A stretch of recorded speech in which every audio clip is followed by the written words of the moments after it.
Welcome back to the channel, everybody. I hope you're having a great day today, and I hope you're ready for what we're going to read today. Big fluffy gins in the basket, and we're ready to go. The first story that we're going to read says, am I the a-hole for eating ice cream every night like I always do, and not stopping because my sister-in-law doesn't want my niece to see it? Most nights after dinner, I eat a small ice cream cone. It's literally the little Joy mini cups with a teeny scoop of ice cream. Maybe a big scoop of ice cream if I'm having a rough day, but that's kinda rare. I don't drink alcohol or smoke weed or do anything fun, so this is my one fun thing I do for myself. My brother and his wife and daughter are staying with me for a few weeks and they'll be gone by June 15th. I'm happy to have them here. Usually we'll eat dinner together and go our separate ways for the evening. They watch a lot of TV, so they're usually all in the living room watching TV. I've been eating my little ice cream cone, but my sister-in-law approached me and asked me if I could stop. She said that my niece is starting to ask why she doesn't get to have ice cream, and that obviously she was lied to by my sister-in-law when she told her that ice cream is a sometimes food.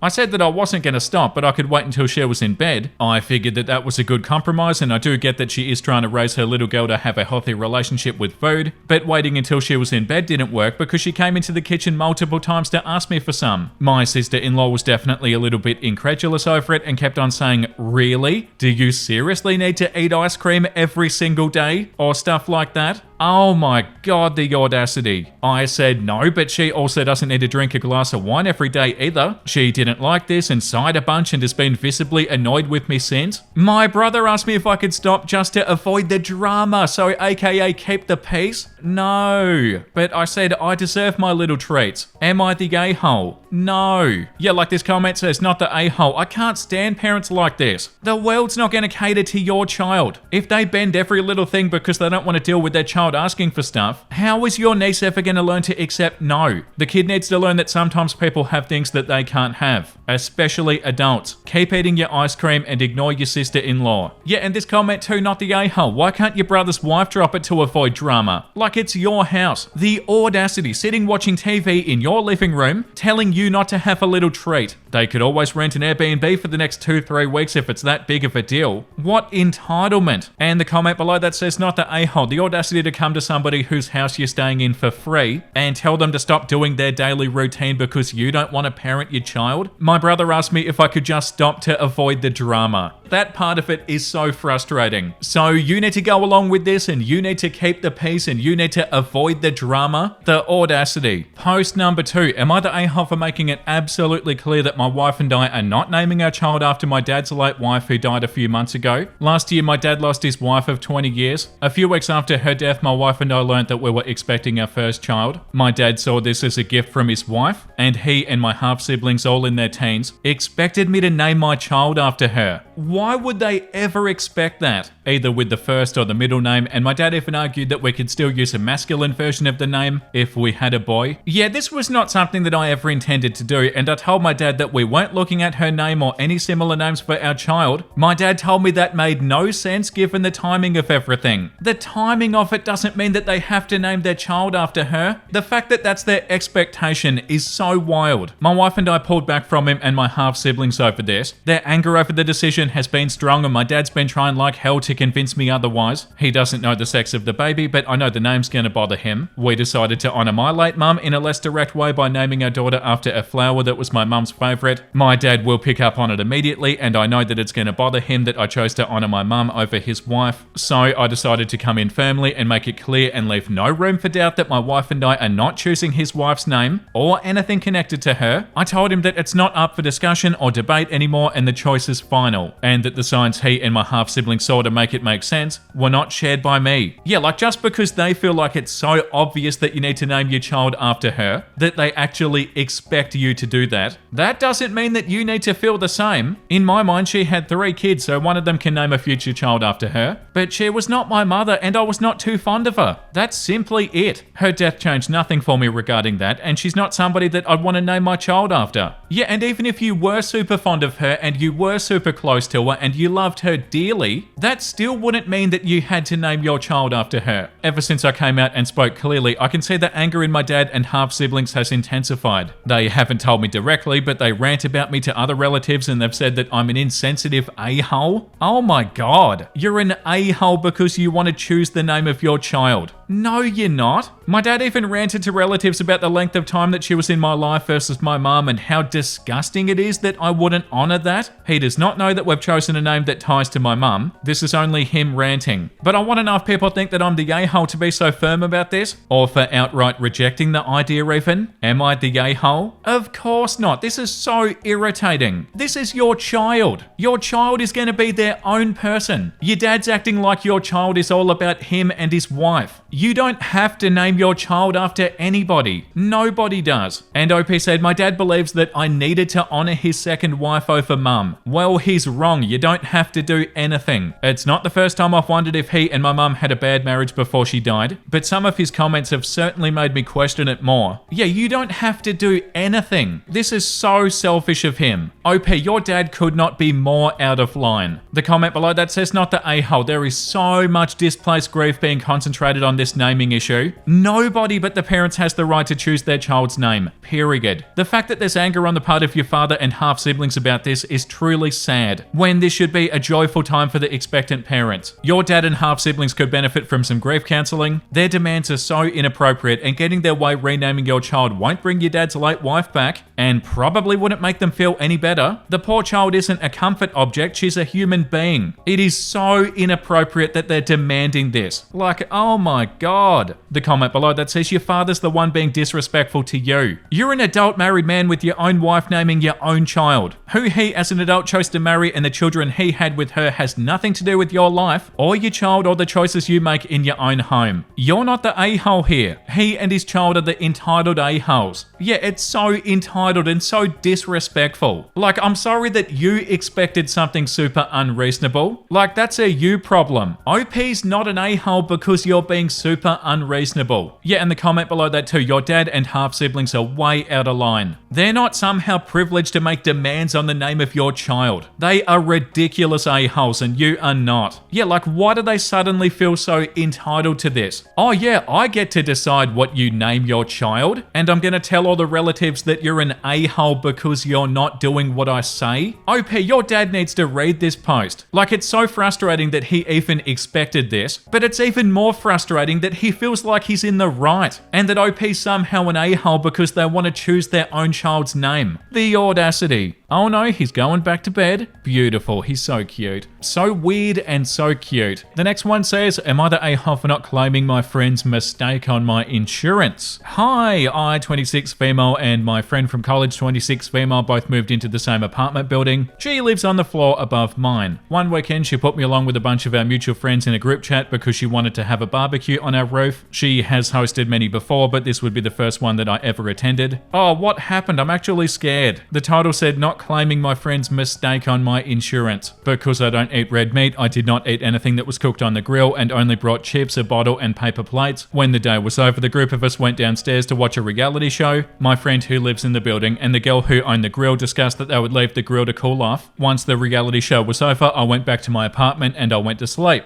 The next day, everybody in my building gets an email saying that there was a fire on the roof last night because somebody dumped coals in the trash can on the roof and they relit due to the wind. I took a screenshot of the email and I sent it to my friend, who then put it in the group chat for everybody. Her and our other friend who owned the grill told us that they decided to take the grill home the same day because they didn't want to have to come back and get it the next day. So the girl in my building gave the grill owner her keys to go get the grill on the roof, and the grill owner decided that it'd be the best thing to just toss the coals into the trash can on the roof. Our building requires multiple key taps to get on and off the roof, and they also have cameras. So they immediately told my friend in my building that she was responsible since it was her guest using her keys. A week later, my friend came to me and asked me to put it on my insurance, since she nor the grill owner had renter's insurance. I spoke with a few lawyers and my old insurance agent, and they all said that that would be fraud. So I told my friend that I did not feel comfortable doing so. Another week goes by and she asked me again because she believed that she would go bankrupt over the situation. She did not. I again said no because I don't feel comfortable, and I reiterated that I was told that it'd be fraud. And from then on, she started to run a smear campaign, saying that I was the bad friend and all of our friend group had to stop talking to me because they said that I should have at least tried to put it on my insurance. They now all want me to apologize apologize to all of them and work for their friendship again since they believed that I was in the wrong, but I feel like I didn't do anything wrong. So am I the a-hole? No, you're not the a-hole, OP, and this is so ridiculous. Oh, you're an a-hole because you're not going to put it on your insurance when it's literally fraud and you're not responsible for this? Yeah, that doesn't make you an a-hole. And you need to earn back their friendship? Come on, how silly. You need better friends. This comment says, are you really asking if you're the a-hole for not committing insurance fraud after lawyers told you not to do so? Obviously not the a-hole. Not every person that you hang out with is actually your friend. And if you need to work to regain their friendship because you wouldn't commit a crime, they aren't worth your time. Yeah, you need to regain our friendship.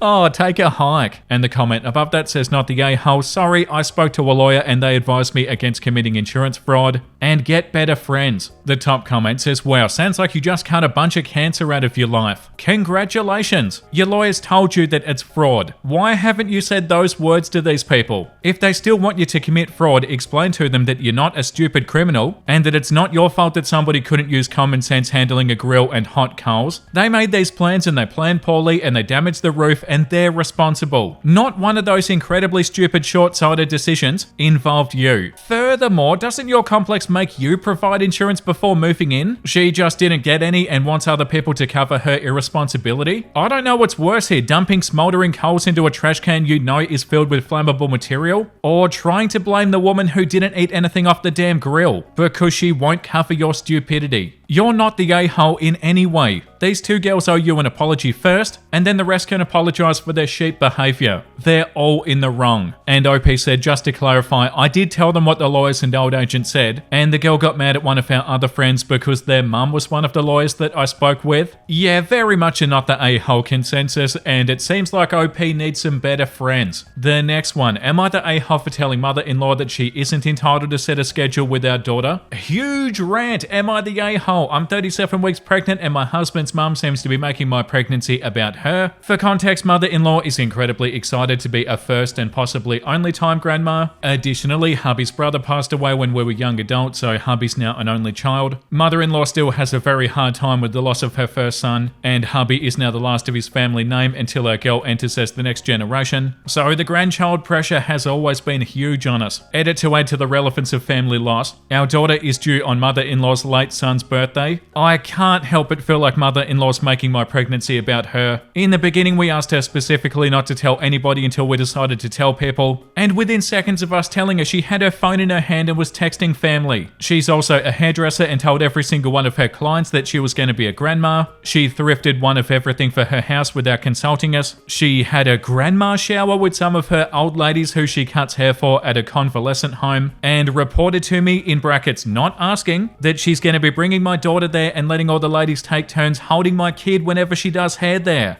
Oh my god. She fully expects to be in the delivery room with me. Not happening. I might not even want guests at the hospital at all. Hubby and I went to dinner with her tonight and tried to manage her expectations a bit, and it didn't go well. She kept on telling us that she's taking our child every Friday. We didn't even get a say in the day apparently. It's just her day off. Hubby said maybe when we're both back at work. She said no, right away. Every Friday, I'm either taking her or sleeping over at your house. He said, what if we want a Friday with our daughter? She said, no, Fridays are my day with my granddaughter. I was so mad that I blurted out, are you going to file for joint custody too? You don't get to choose. I feel badly for being rude. Don't feel bad, OP. You're not the rude one. But I honestly can't believe her entitlement that she thinks she gets to set a schedule with our child who isn't even born yet. I'm not even going to get started on the fact that she's constantly referencing the way that she parented as the standard, and some of the practices are incredibly antiquated, and is pretty condescending when I have a dissenting opinion. This is possibly unfair psychoanalysis stemming from my rage, but it's taking everything in me to not tell her that she's not my child's parent, and she can't use my child to fill the void from her own child loss. So she needs to back off and enjoy the privilege of being a grandparent, and let us be the parents. OP, you need to set and enforce boundaries now. Like, she probably won't listen to you, and she'll probably completely ignore the boundaries, but there has to be consequences. This could be one of the worst ones that we've ever read about a mother-in-law, in terms of like how overstepping they are.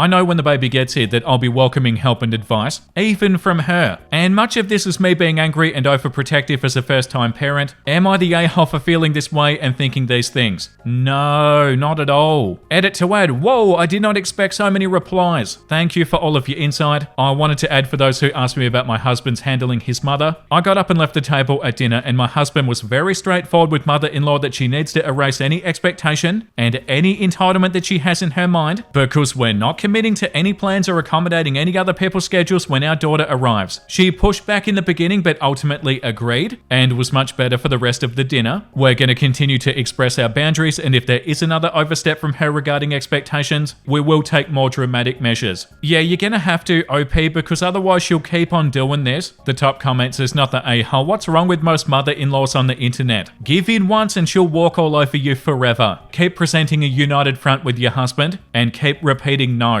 Yeah, you have to. She's not going to listen otherwise. Like that bit where they said they didn't want to tell anybody yet and she was immediately pulling out her phone and telling people. The comment below that says, not the a-hole. She'll be snatching that baby out of your arms the first chance that she gets. You and your husband must sort this out now before the baby gets here. And please don't rely on her for help. She'll take over. Yeah, she lost her son and that's very sad. But your baby is not a replacement. Thank goodness the baby's not a boy. And OP said, get this, our baby is due on her late son's birthday. Thank goodness it's not a boy indeed. I'm going to make sure hubby holds steady against her pressure and I'll definitely heed your advice to look elsewhere for help. I do not want her to feel like we depend on her for care because I think that'll trigger her parenting behaviors. And the comment below that says, no, she absolutely is not going to pass your newborn around at the convalescent home, nor take your baby one day out of the week. You need to set these delusions straight. She's going to be pissed and throw an absolute fit, but you being honest with her is imperative for your peace and for hers. She really needs grief counseling to work through that herself, instead of expecting to shit all over your boundaries for a few moments of relief from said grief. Not the a-hole. And it's not unfair psychoanalysis to recognize when something's happening with someone psychologically. That'd be like saying that you need an art degree for your eyes to perceive color. We're all capable of seeing things for what they are, and I'd say that you clocked this accurately. Yeah, the mother-in-law sounds like a nightmare. The comment below that says, not the a-hole, but you are massively underreacting. If anybody threatened to take my baby from me one night a week, I'd be going no contact with them. They'd be completely cut off. And this comment says, you need to tell her no without justifying anything beyond, she's our daughter and we decide. Yeah, 100%. Good luck with this, OP. I feel like you're gonna need it. The next one says, am I the a-hole for planning to break up with my girlfriend while my kids are at their mum's? Because I just want peace in my own damn house. I, 33 male, have 2 kids, 5 and 9, and have been in a relationship for about 3 years with my girlfriend, 29 female, who now lives with us. It started off fine, fun, a little chaotic, but I've always had a soft spot for people who need fixing. Yeah, that's on me, I know. Long story short, she moved in a year and a half ago. Since then, my home, the place that I built as a safe, stable space for my kids, has become an emotional minefield. My girlfriend has regular episodes where small things like my kid not saying hi fast enough trigger huge guilt trips and shutdowns or silent treatments. Every single week feels like I'm defusing a bomb. When she's not spiraling, she's complaining about work, her weight, her family, my kid's mum, the weather, my face. I don't even know anymore. And when I try to set boundaries or ask for some space, I'm hit with, I'm not respected here. You never consider my feelings. Or the classic, after everything I do for this family. Here's the kicker though, she's not my kid's mum. Their actual mum, my ex, lives about an hour away and we co-parent. I do 95% of the parenting, financially support the house, and I keep the emotional landscape steady so the kids have some sense of normalcy. And meanwhile, my girlfriend contributes about 20% of the rent, zero emotional regulation, and a constant cloud of resentment if things aren't about her. I'm emotionally tapped out. I've already envisioned paying her to leave, like literally offering her a few $1,000s just to move out peacefully when the kids are with their mum. I don't hate her at all, I just want to go to bed without bracing for impact. I want my kids to live in a house that doesn't silently revolve around managing somebody else's mood. Am I overreacting for planning a quiet, structured breakup during summer break so that I can finally feel like myself again? Thanks in advance. Yeah, very much a not the a-hole consensus. The only thing that people are saying that is a little bit you the a-hole is that OP should have done this a lot sooner. The top comment says happiness in order, kids then yours. If she's making your life harder than it is, then no. Also very respectful and mature for you to do this while the kids are away. If it goes well, have a nice meal with your kids and let them know. The second top comment says a breakup during summer break sounds like the perfect plan. It's like spring cleaning, but for your emotional well-being. Who knew that out with the old could also mean out with the chaotic girlfriend? This comment says you're the a-hole for exposing your kids to that for over a year and a half, but at least you're making the right choice now. Yeah, that's pretty much a repeated sort of comment that I keep seeing here. Like, you're not the a-hole, you're doing the right thing, but you should have done it a lot sooner. This comment says this sounds like a perfect way to handle it. But once you have her out of the house, you're going to need to sit down with your kids and tell them that she moved out and make sure they understand completely that it's not their fault. Don't just let them come home to surprise she's not here. And the response to that one says the kids are going to be thrilled that she's gone. Yeah, pretty much all the comments are not the a-hole. And moving on to the next one. Am I the a-hole for keeping inheritance from birth mother instead of splitting it with adoptive siblings? I found out that my birth mother, who I've never met, left me her whole estate.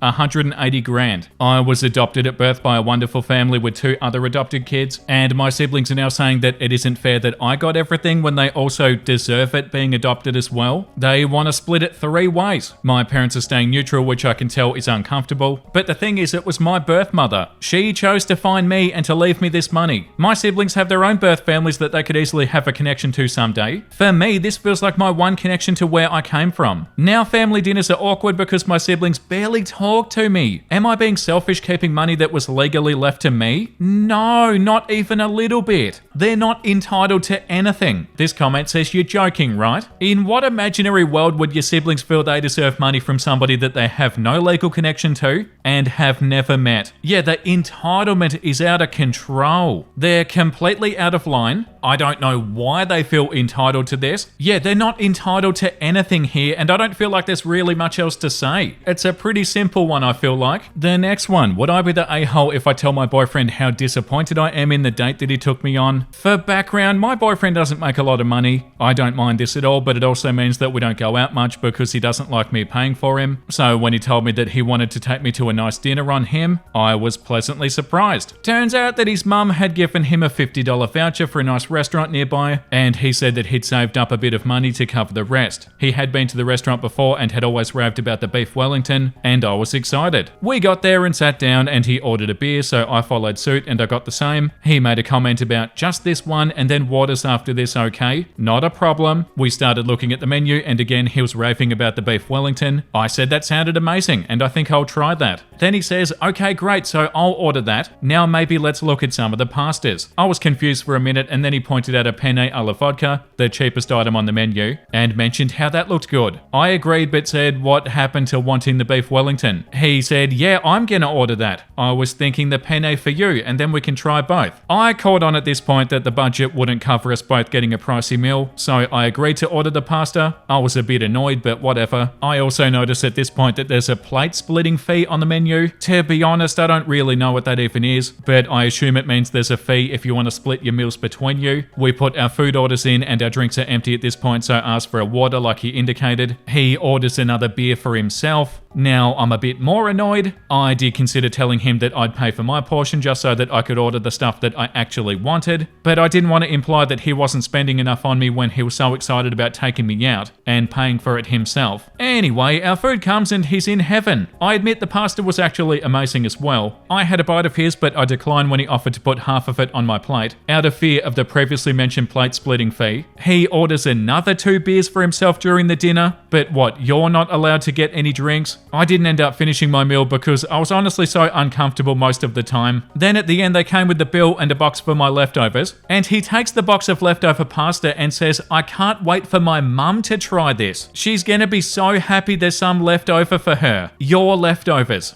Oh my god. I thanked him for the meal, but I think he could tell my mood was off. I know he was trying to do something nice, but honestly the whole thing just felt a bit disrespectful, I guess. Would I be the a-hole if I bring it up to him? No, definitely not. Yeah, the top comment, none of the red flags here have anything to do with him being frugal. They're all because he's selfish and treats you poorly. And the second top comment says he sounds young and immature. I'd be beyond irked because this doesn't sound like a date at all. He invited you to come watch him enjoy himself, and he made you get the cheapest thing on the menu, not the a-hole. And of course, all the comments are not the a-hole. And we need to read something wholesome. Mr. Business. Oh my god, what a sophisticated gentleman. Cats are so cute. I love them so much. Oh yeah, I think I've read this one before, but it's so cute. My dad was looking at me like this for 5 minutes until I looked down at his plate. Made Pac-Man out of the pancakes. Thank you for watching today's episode, everybody. I hope you had a great time today, and let me know in the comments if you did. And the comment of the day today goes to Spider Gamer. Day 352 of telling the Vincey fam god-awful jokes I've heard on the internet. What did the cake say to the fork? You want a piece of me? That's so cute. That's so funny, and thank you for commenting that, Spider Gamer. And thank you for 352 days of this. I really appreciate the support, and thank you for so many funny jokes. That is so awesome. Like, that's real dedication. Make sure you look after yourself, everybody, and make sure you have a beautiful, amazing rest of your day. And you know what I'm about to say because I say it every other day. Bye!